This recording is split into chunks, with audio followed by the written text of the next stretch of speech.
beef broth. Liquid seasoning.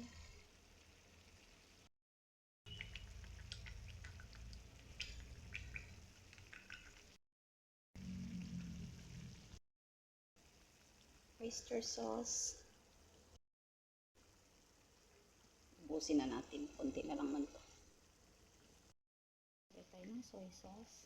Konti lang.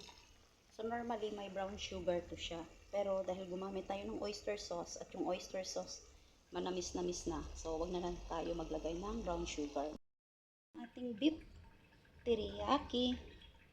Pero may sabaw. Kasi yung mga tao dito sa bahay, yung asawa ko, yung sabaw nito, nilalagay niya sa kanin. So, depende talaga yan sa nag-request ng luto kung ano ang gusto nila. So, hanggang dito na lang. Please follow and share my video. Thank you po.